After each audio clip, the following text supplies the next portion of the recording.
Amen. Salamat sa Panginoon. So, daman-daman natin ang pagpapala ng Panginoon. Po? Sobrang lakas ng ulan.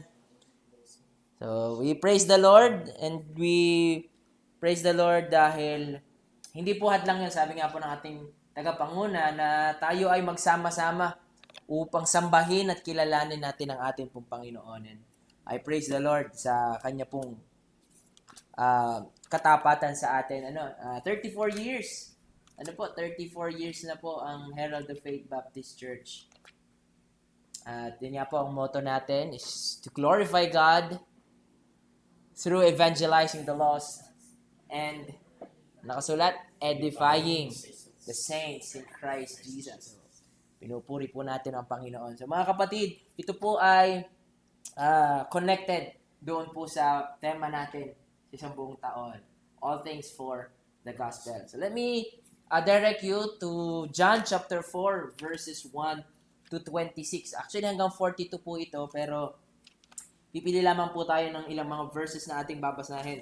Okay, so John chapter 4. Okay, so para po dun sa mga yung familiar, ito po ay ang account ng isang Samaritanang babae na kinausap ng Panginoon sa isang balon. Okay? So babasahin ko po ang salita ng Panginoon. John chapter 4 verses 1 to 26.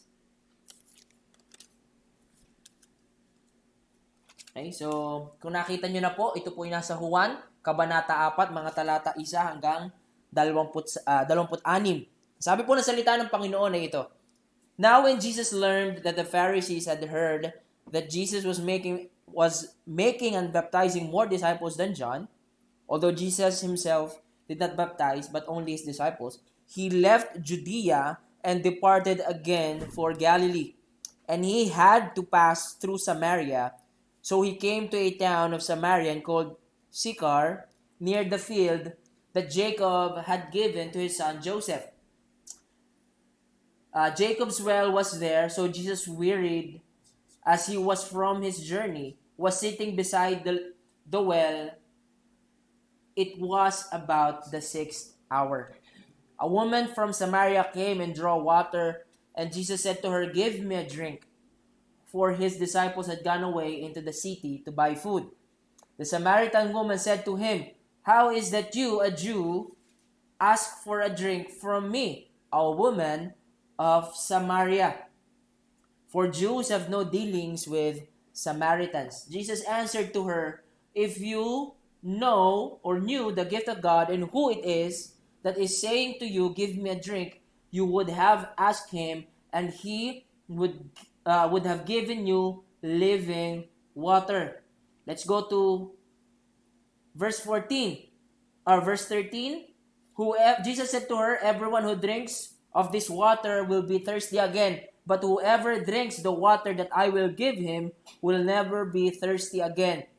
The water that I will give him will become in him a spring of water welling up to eternal life." Verse 15. The woman said to him, "Sir, give me this water so that I will not be thirsty or have come here to draw water." So hanggang doon po muna tayo mga kapatid. So let us pray.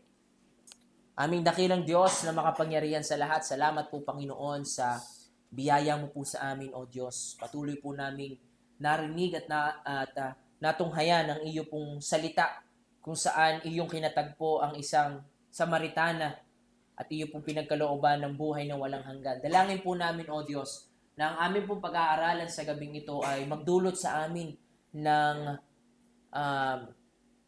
karunungan, lakas ng loob, challenge, Panginoon, upang ipamuhay ang iyong salita. Dalangin po namin, O Diyos, na ihanda niyo po kami sa tulong at biyaya ng banal na Espiritu upang aming marinig at maintindihan ang iyong salita. Maging ang iyong pagsalita sa gabing ito, itago mo lamang sa iyong kabanalan at tanging katotohanan mo lamang, Panginoon, ang aming pong matunghayan. Ito po ang aming dalangin, O Diyos, sa iyong kapurihan. In Jesus' name. Amen. Amen. So, mga kapatid, familiar naman po tayo sa mga balita nitong mga siguro in the past na kung saan ay yung maraming mga nasusunog na bahay. Kasi pag po na kalimitan po, pag may balita na maraming tinupok na bahay, for example sa Manila kasi medyo squatters area po. So mga bahay dikit-dikit at gawa sa light materials. So sabi nila, nag-umpisa lamang daw yung apoy na yon dahil sa naiwang nakasinding kandila.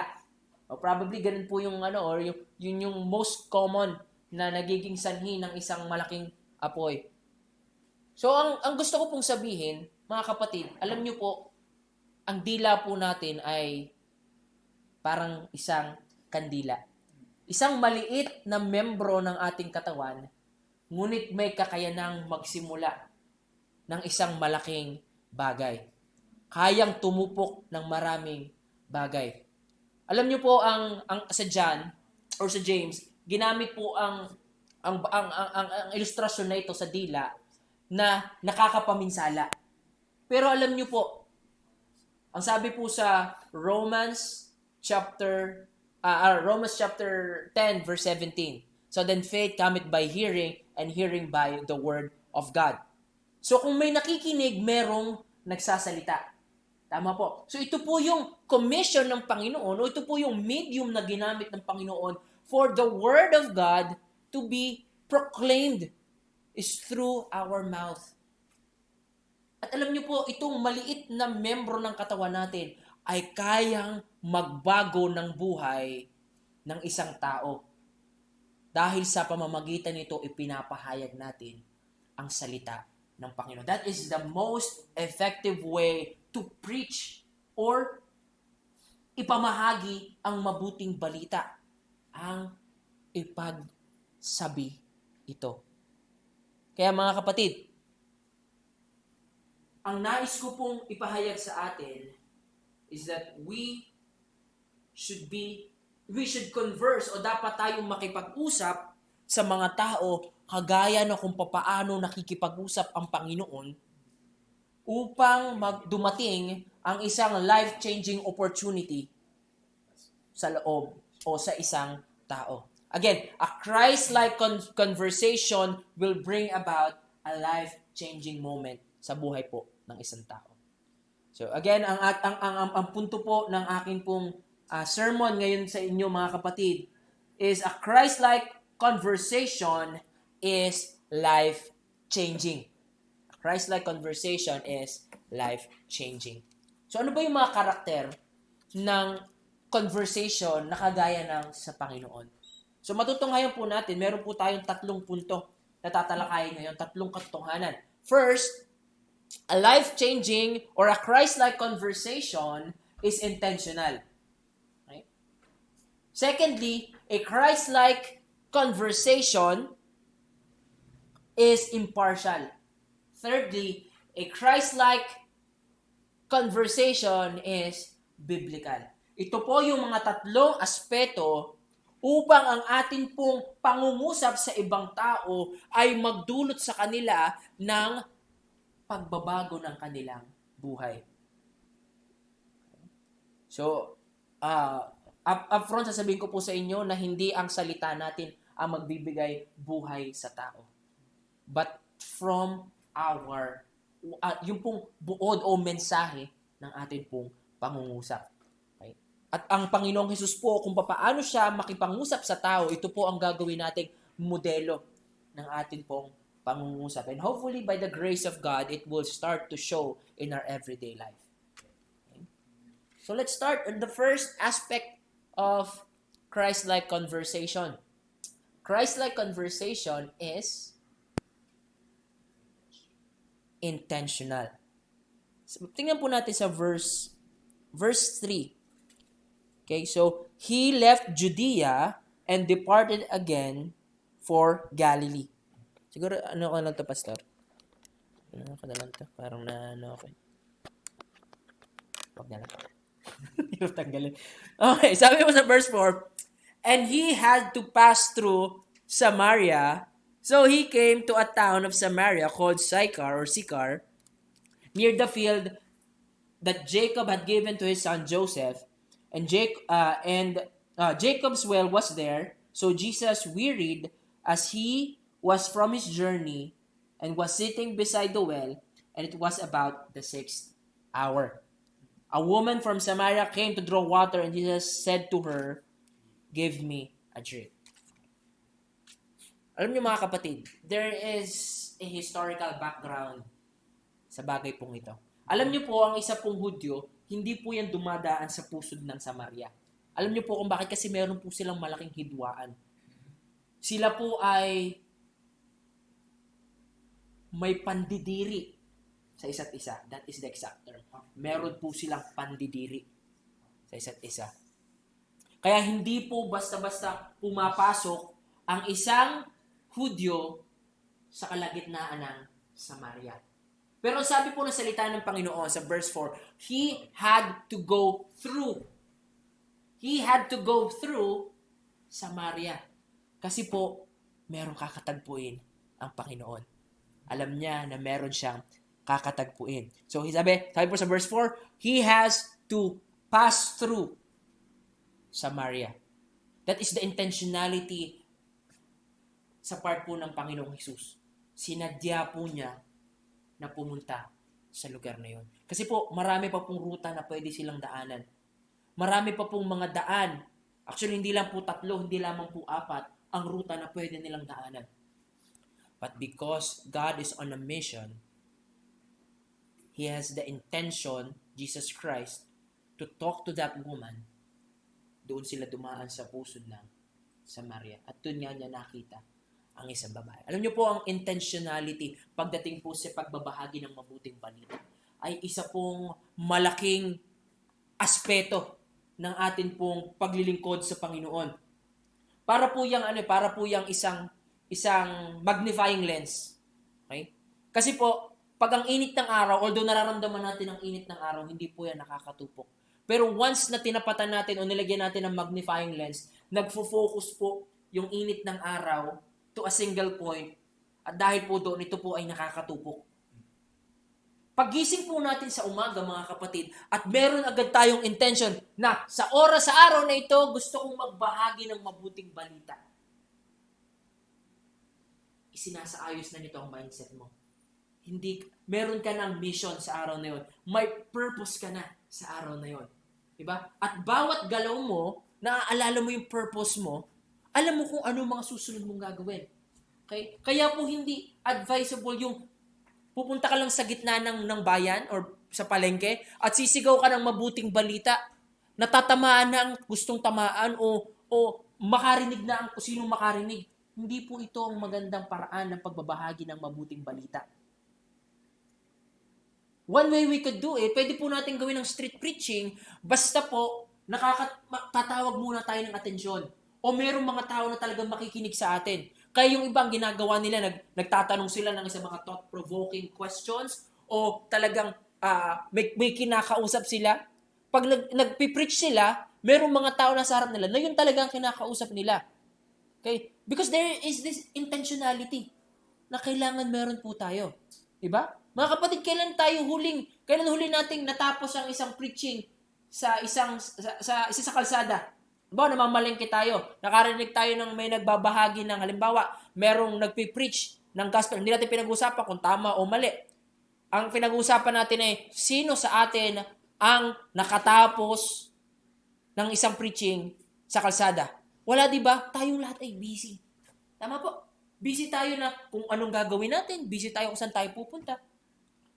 Ang gusto ko pong puntuhin sa atin, mga kapatid, is that we should be focused and we have this intentionality to share the gospel.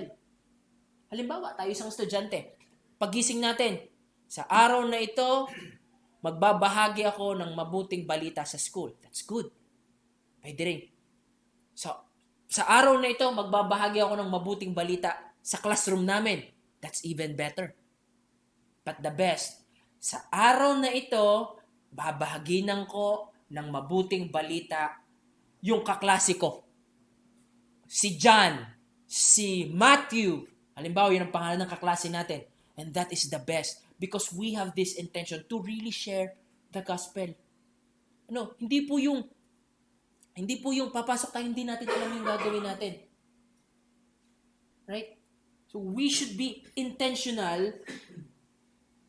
We should be intentional in our approach to preach the gospel. Kaya kung gusto po nating magkaroon ng life-changing conversation between us and our loved ones or our family,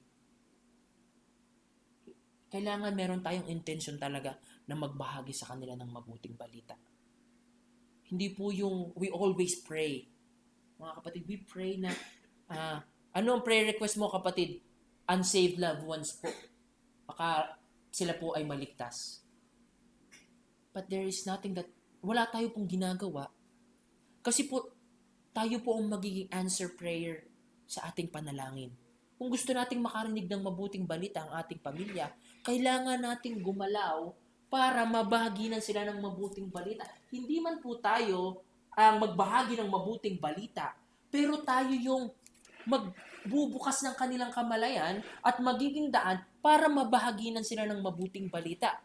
Right? So that is intentionality. And that is what God is showing us sa pamamagitan ng kanyang salita. He purposefully, He intentionally went through Samaria so that He could meet upang kanyang matagpuan at makausap ang isang babaeng Samaritana. And next, our conversation or our Christ-like conversation should be impartial. Ano ibig sabihin ng impartial? Walang tinatangi. Alam niyo po, itong tagpong ito po ay shocking sa paningin ng isang Hudyo.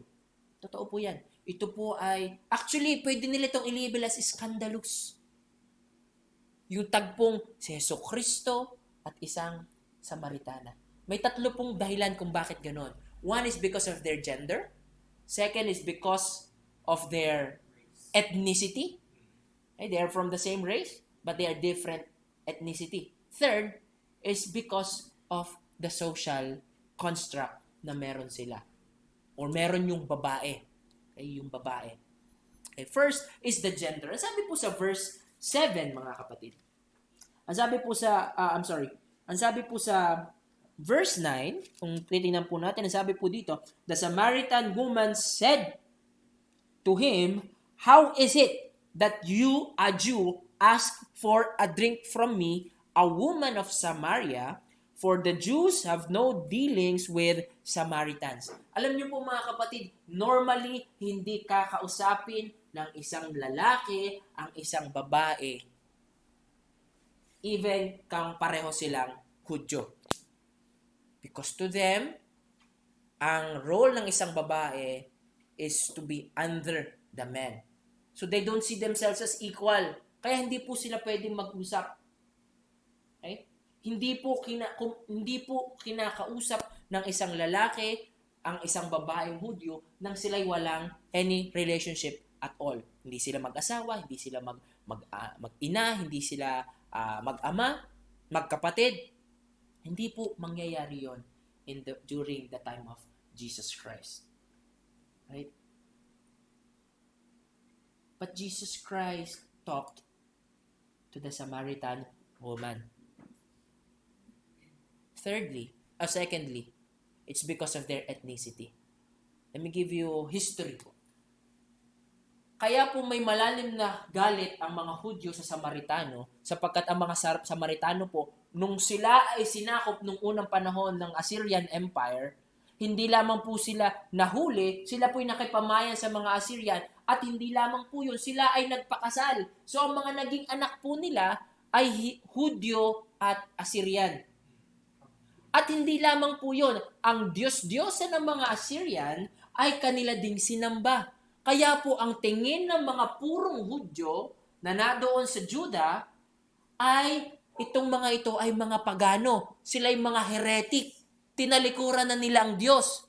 At sila ay may dugong hintil, kaya sila ay kasuklam-suklam sa kanila pong paningin. Actually, nung John chapter 8, verse 48. John chapter 8, verse 48, I think. Dahil po sa galit ng mga Pariseyo sa Panginoong Jesus, ang sabi po nila, Hindi bagat ikaw ay isang Samaritano at ikaw ay sinasapian ng demonyo? Being a demon-possessed is equal to being a Samaritan para sa kanila. It is a derogatory term para po sa kanila. Ganun po kasama at kasahol ang paningin ng isang Hudyo sa isang Samaritano. Much more to a Samaritan woman. Ang tingin po, actually pag dumaan ka dun po sa gitna sa pusod ng Samaria, you will be considered as unclean. And you would have to undergo purification process para maging ceremonially clean ka at makiisa ka doon sa mga rabbinical practices ng mga Hudyo. That is how little they think of the Samaritan. But still, it does not stop Jesus Christ. Hindi po ito naging hadlang para sa Panginoong Hesukristo na kausapin siya. Pangatlo po, yung social construct o yung paningin ng society sa babae. Hindi niyo ba napansin? Sabi dito, on the 6th hour, ay ang babae ay nagpunta doon sa balon. Anong oras po ito sa panahon natin? 12:00 ng tanghali. Kasi po ang first hour po nila is 6 a.m. So on the 6th hour is 12 noon. Kainitang tapat po yun. Disyerto pong bahagi. At mag-isang nag-iigib yung babae. So mamaya makikita po natin kung bakit naging ganon. But merong adulterous lifestyle itong babae. Kaya kahit sa sarili niyang mga kalahi, hindi po siya sinasamahan. Hindi po nakikimingles. Kasi sa kanila, normally, ang oras ng pag-iigib ay 6:00 ng umaga or bandang pahapon 3:00 kung saan hindi na masyadong mainit. At yung mga babae po nung unang panahon ay barkadahan. Silang naglalakad para mag-igib ng tubig. Pero dahil social outcast po itong babaeng ito, dahil sa kanyang pamumuhay, wala pong gustong sumama sa kanya. Siya po'y ipinagtatabuyan. Kaya wala siyang choice kung hindi kumuha at mag-igib ng tubig sa katanghaliang tapat dahil wala pong may gusto sa kanya. But it does not stop Jesus Christ to talk to her. Amen? Yun yung mga kapatid. Sometimes we think na sobrang sama natin. And we think na, diba? We are not worthy of the love of Jesus Christ, of the love of God. Pero tayo'y kinatagpo ng Panginoon. Diba? Lahat po tayo ay kinatagpo ng Panginoon. Wala sa atin wala pong merito na hinanap sa atin ng Panginoon. Hindi po yung kagaya ng isang barangay chairman noong pandemic na ang binigyan lang ng ayuda yung mga kamag-anak. Hindi ho ganun. Wala hong meritong nakita ang Panginoon sa atin. Kung hindi sa pinakaabang sitwasyon natin, kinatagpo tayo ng Panginoon. Kaya mga kapatid, nawa, kagaya ng Panginoong Jesus, huwag tayong pumili ng mga taong babahagi na natin ng mabuting balita. Halimbawa, itong isang tao na tumutulong sa atin, nagbibigay ng pagkain sa atin, ay mabahagi na ito ng mabuting balita. Mabait ito. Meron namang tao, bahala na sa impyerno. Hindi ho ba?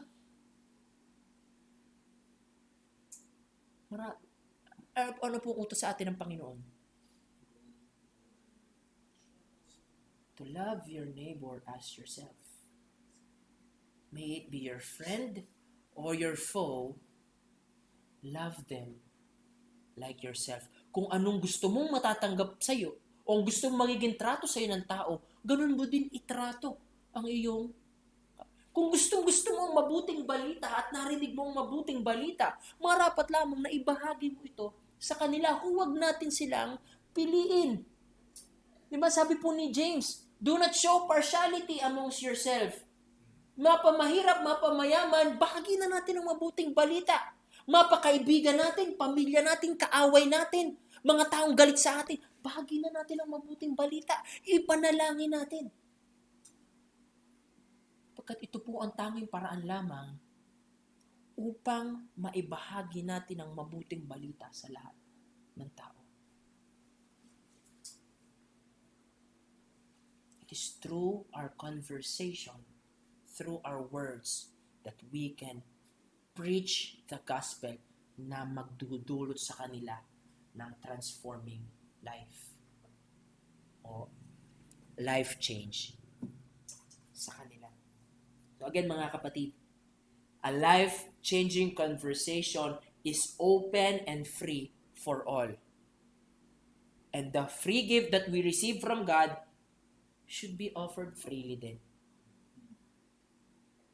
We should offer it freely to everyone. So hindi lang tayo may intention na magbahagi ng mabuting balita, we should also be impartial. Amen? Amen.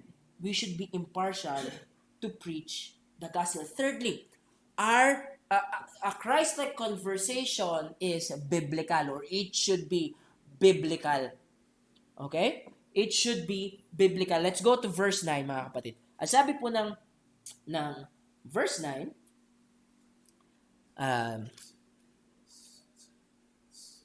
okay, the Samaritan woman said, "How is it that you, a Jew, ask for a drink from me, a woman of Samaria? For Jews have no dealings with Samaritan." And Jesus answered her, "If you knew the gift of God and who it is that is saying to you, 'Give me a drink,' you would have asked him, and he would have given you living water." Okay, verse 11. The woman said to him, "Sir, you have nothing to draw water with, and the well is deep. Where do you get that living water?" Ano po mga kapatid, ito pong conversation or biblical conversation, meron po itong tatlong bahagi. Okay. For us to effectively converse, just like Jesus Christ, one is we have to use illustration. Okay. So, ito po ay parang medyo advanced, pero kailangan po natin itong malaman. We should use illustration upang ibahagi po kumbaga, maipaunawa ang katotohanan ng salita ng Panginoon. And Jesus Christ is the master illustrator. Diba? Ang dami niyang parables. That is illustrations. Okay? Yung mustard seed. Diba? Kung meron kang pananampalataya na kasing liit ng binhi ng mustasa, alam nilang lahat ang itsura ng binhi ng mustasa. At alam din nila ang itsura ng puno ng mustasa. Lumalaki po ito ng malaking malaki. Kasi yun yung variety na meron sila noon. So the Lord is able to convey information, thoughts, ideas effectively sa pamamagitan ng strategically paglalagay ng mga illustration. At sa bahagi pong ito, in-illustrate ng Panginoon ay yung pagkadlo ng tubig.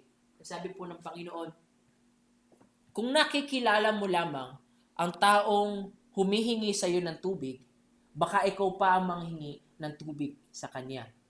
Ang sabi po ng Samaritan woman, "Sir, you have nothing to draw water with, and the well is deep. Where do you get that living water?"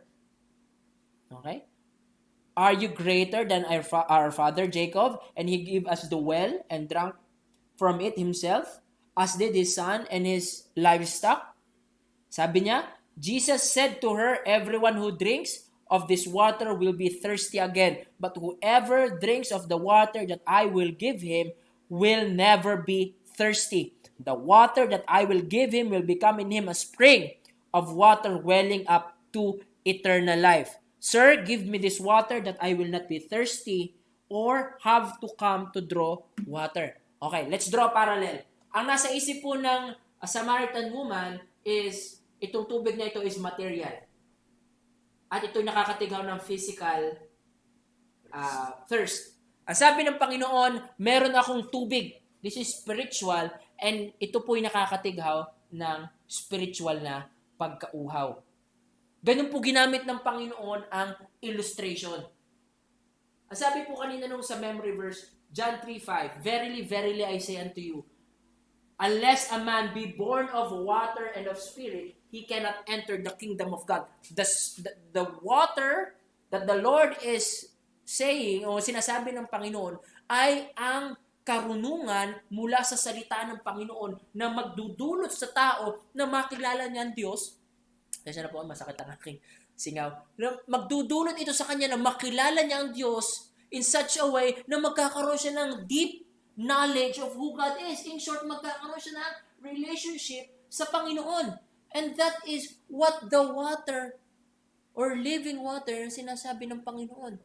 Kaya po sa John chapter 15 verse 3, you are cleansed with the water which is the Word of God.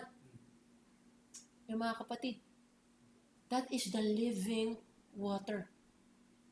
So, an effective communication uses illustration. Tanda ko po nung nagpunta po kami ni na Pastor Marlon sa Cagbalete nung parang nung Sunday nagpunta kami doon. Meron po kami parehong nakita nagagawa ng bangka. At yung ginagagawa ng bangka, naglalagay siya ng katig. Okay?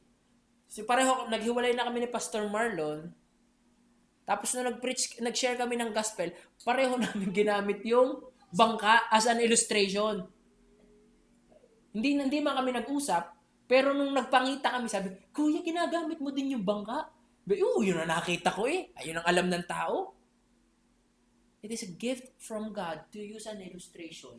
Kasi po, although the Word of God is very simple, that even yung mga bata po ay naiintindihan, pero para po mas effectively ma-communicate natin ang katotohanan ng salita ng Panginoon, sometimes we have to use illustrations. Mga kapatid. So, again, illustrations are used to convey the truth of God. Okay?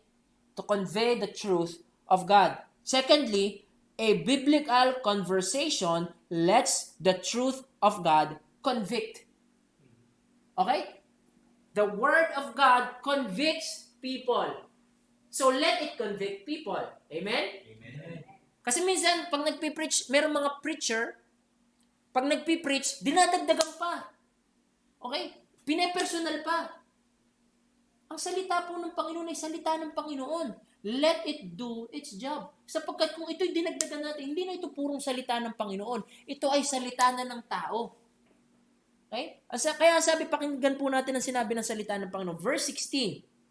Ang sabi niya, Jesus said to her, Go, call your husband and come here. And Jesus answered him, I have no husband. Okay? Jesus said to her, You are right in saying, I have no husband. For you have had 5 husbands, and the one you now have is not your husband.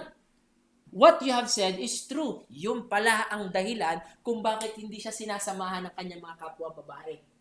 Kasi she is considered as a harlot or a prostitute sa panahon yun. Kaya hindi siya sinasamahan ng kapwa niya, babae. So sabi ng Panginoon, tawagin mo nga ang iyong asawa. Sabi niya, wala po akong asawa. Sabi niya, tingnan mo, pastor, sabi ng Panginoon, wala kang asawa kasi ang dami mo. Di pwede ko rin gawin yun. Halimbawa, hindi mo naman asawa yung kailangan kasama mo. Panginoon po ang nagsasalita. Salita po ng Panginoon yun. Pag tayong nagsalita ng direkta sa tao, hindi na salita na natin yun.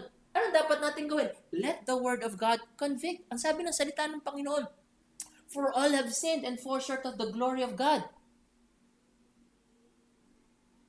Do not be deceived. There's no liar, no thief, no adulterer shall inherit the kingdom of God. Yun ang sabihin natin, yun ang salita ng Panginoon. And let the Word of God convict men through the Holy Spirit. Ang sabi po ng salita ng Panginoon, the Holy Spirit will come and will convict men of sin and righteousness. Huwag po natin gawin ang trabaho ng banal na Espiritu. Huwag natin talagang personalin ang mga tao. Just preach the truth and let the Word of God convict them. Secondly, let the Word of God convict people on who God is. Kasi dito, kung itutuloy po natin mga kapatid, pababa sa verse 24, pababa sa verse 24, ang sabi po na Samaritan woman, kami po ay sumasamba dito sa bundok. Pero kayo, sabi niyo, sumasamba kayo sa templo. Hindi nila maintindihan kung ano ang tama. Meron silang sarili nilang pananaw. Kasi po ang mga Samaritan, ang meron lang sila, yung Pentateuch. Yun lang ang ino-honor nila. So yung fuller revelation o yung greater revelation from other prophets, wala sa kanila, hindi nila ino-honor yon. Kaya yung pananaw nila sa Diyos, medyo obscure pa. Kasi po, ang revelation po ay ibinigay talaga sa mga Hudyo. Kaya po ang sabi ng Panginoon, kayo hindi nyo kilala ang Diyos na sinasamba ninyo. Ba't kami kilala namin ang Diyos na sinasamba namin? Pero dadating ang panahon, ang sabi ng Panginoong Hesus, na hindi na sasambahin ng tao ang Diyos sa bundok na yan o sa templong ito, sapagkat ang gustong pagsamba ng Diyos ay sa Espiritu at sa katotohanan. This is the Word of God revealing kung papaano o kung sino ang Diyos. Ang ibig sabihin po ng in spirit, hindi po yan yung Holy Spirit. But a person worshiping God na buhay ang kanyang spirito. Ibig sabihin, siya po ay ligtas. Siya po ay nakakilala na sa Panginoon. Meron na siyang bagong buhay. At nakikilala na niya kung sino ang Panginoon. In spirit and in truth, sa katotohanan, sang-ayon sa katotohanan. So the Word of God, the Word of Jesus Christ Himself, reveals who God is and kung paano siya sasambahin, paano siya kikilalanin. And that is how we should converse to other people. Diba? Hindi po natin automatically babanggain agad. Sabihin natin, kayo diba? Hindi po namin, alam niyo po sa Cagbalete, ang tao po doon sobrang mapagmahal o gustong-gusto nila nakakarinig ng mga nagbabahagi ng Bible. Kasi po kahit anong relihiyon, tinatanggap nila. Pero pag kami po ay nagbabahagi ng mabuting balita, we just preach the truth. Saka ano yung ang debate, saka ano yung pag nagpanagpo kami sa isang bahay, kami, tapos biglang. Pero pag nagpipreach na pag nagbabahagi tayo ng mabuting balita, ibahagi natin ang mabuting balita, ibahagi natin kung ano ang totoo, and let the Word of God convict them. Kung meron silang mga karagdagang tanong, saka natin sagutin. Diba? Pero hindi tayo pupunta para makipag-away. Because, again, the Word of God is a sword o isang tabak na magkabilang talim na tumutusok sa puso ng tao. It is sharper than any two-edged sword. Sobrang talim na po ng salita ng Panginoon. Kung dadagdagan pa natin, hindi na po yung purong salita ng Panginoon. Thirdly, a biblical conversation always points to Jesus Christ. Any conversation that we have should be Christocentric, sabi po sa seminary. Pero in layman's term, dapat ito ay nakatutok sa Panginoong Hesus. Ito ay magtuturo sa Panginoong Hesus. Sapagkat ang Biblia po ay nakaturo sa Panginoong Hesus. Ang 10 utos po ay magtuturo sa Panginoong Hesus. Bakit? Kasi po ang 10 utos ay nagpapakita na hindi tayo karapat-dapat. At tayo ay mamamatay sa ating mga kasalanan sapagkat tayo nagkasala sa 10 utos. Paano tayo makakaligtas? Ang Panginoong Hesus ang nagbayad para sa atin pong mga kasalanan. Kaya po ang 10 utos ay magtuturo na kailangan mo si Kristo. And for us to have a life-changing conversation, a Christ-like conversation, it should always point to Jesus Christ. Kailangan po itong tumutok sa atin pong Panginoong Jesus. Any conversation that leads to salvation points to Jesus Christ. Tingnan po natin sa verse 26, mga kapatid. Ang sabi po ng Panginoong Jesus. Ang sabi po ng Panginoong Jesus, verse 25 muna. The woman said to him, I know that Messiah is coming. He who is called Christ, when he comes, he will tell us all things.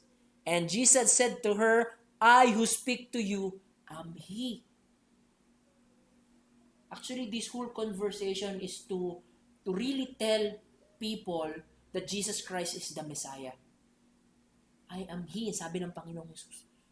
So that conversation leads to Jesus proclaiming that he is the Messiah.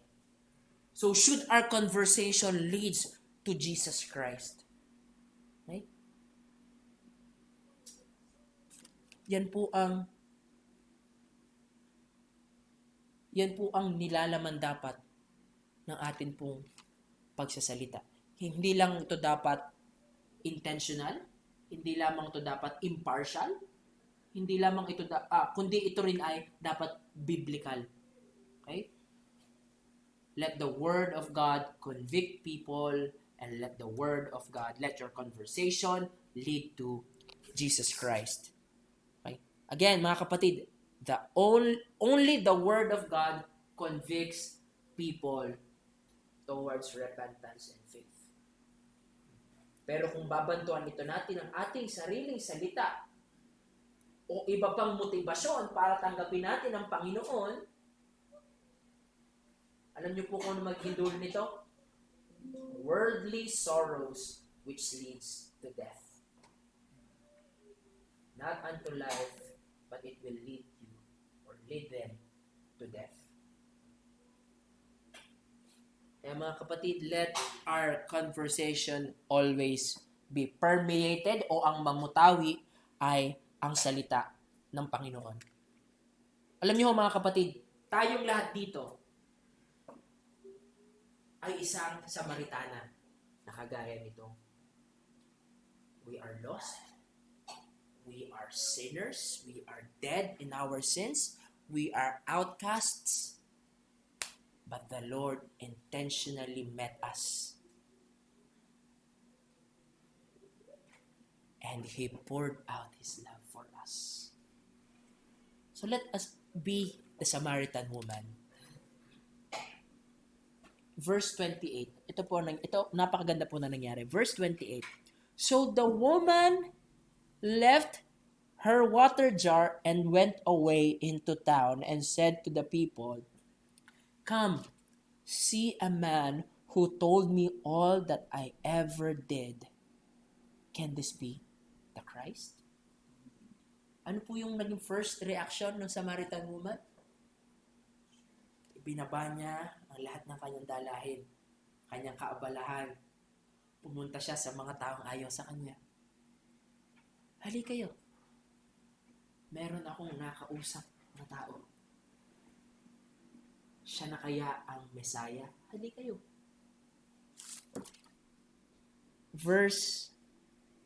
Let's jump ahead mga kapatid. Sa verse 40,